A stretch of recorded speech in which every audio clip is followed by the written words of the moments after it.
eu sabia que eu não devia ter trocado aquela restauração prateada pela branquinha, não é? O paciente chega muitas vezes no consultório da gente com essa história, né? E chega até mim como endodontista para avaliar possivelmente uma hipersensibilidade nesse caso e relatado depois do que? Da troca de uma restauração de amálgama por resina. Né? O que a gente pode pensar, né? E você ali, independente de você fazer endodontia, de fazer clínica, né? Se você lida com essa situação no seu dia a dia, de fazer uma substituição de uma restauração pela troca aí de materiais, né? Independente do contexto, não estamos falando aqui troca não troca, mas no momento que você fala, poxa, beleza, vou trocar. E aí, como que eu posso, que manobras que eu posso fazer e que técnica que eu posso aplicar para exatamente evitar, né, de predispor o meu paciente a uma sensibilidade, hipersensibilidade pós-operatória em função ali da restauração agora com resina, sendo que esse paciente estava, até então ele podia estar totalmente assintomático.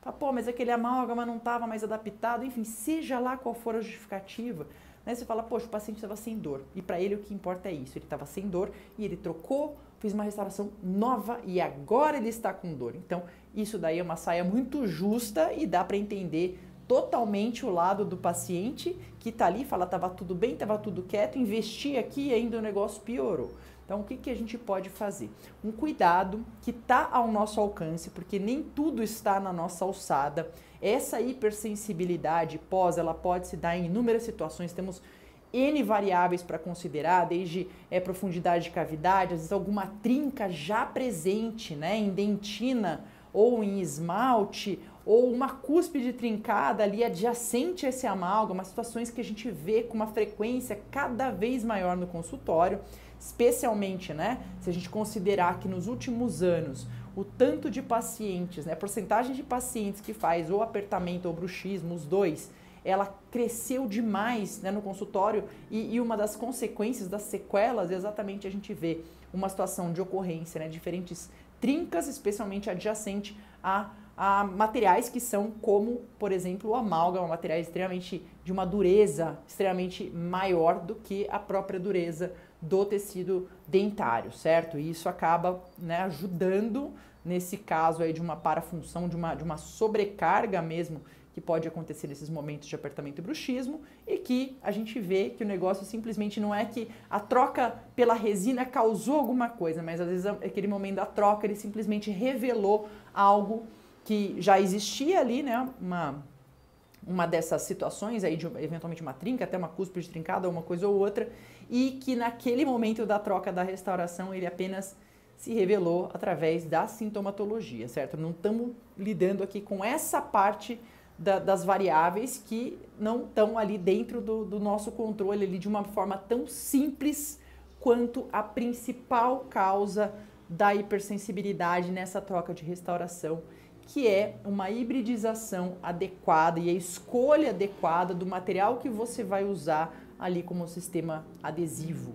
Pois é, você fala, poxa, eu estava pensando que era na resina, que era isso, aquilo. Não, o negócio começa mais de baixo ainda, literalmente, né, ao você conseguir selecionar o que a gente tem hoje em literatura relatado como padrão ouro para preservar, para prevenir essa questão de hipersensibilidade pós, é o Clearfiel SE Bond, né, que é um sistema autocondicionante. Então você tem um frasco que é um primer, depois você tem um adesivo e não é simplesmente você usar esse sistema, mas você usá-lo de maneira adequada. E para isso eu vou te mostrar aqui na sequência como que se deve fazer a aplicação desse sistema adesivo para daí sim, feito isso, depois você pensar, logicamente, né, seguir todos os princípios de uma restauração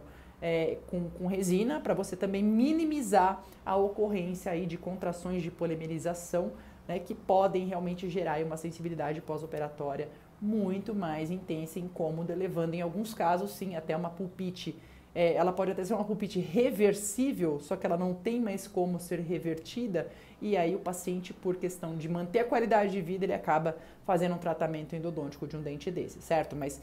esse é o principal motivo, né? Lógico que existe uma análise muito maior, mas pelo menos que você saia daqui desse vídeo, né? Que você possa ter essa informação e aplique essa informação, porque é assim que o negócio se torna conhecimento, no seu consultório e observe os resultados dos seus pacientes aí, que tendem a ser muito mais favorável mesmo naqueles casos onde a espessura de dentina remanescente entre uma cavidade e a câmara pulpar, mesmo que ela seja mínima, menor do que aquela que a gente consideraria assim, ótima, pelo menos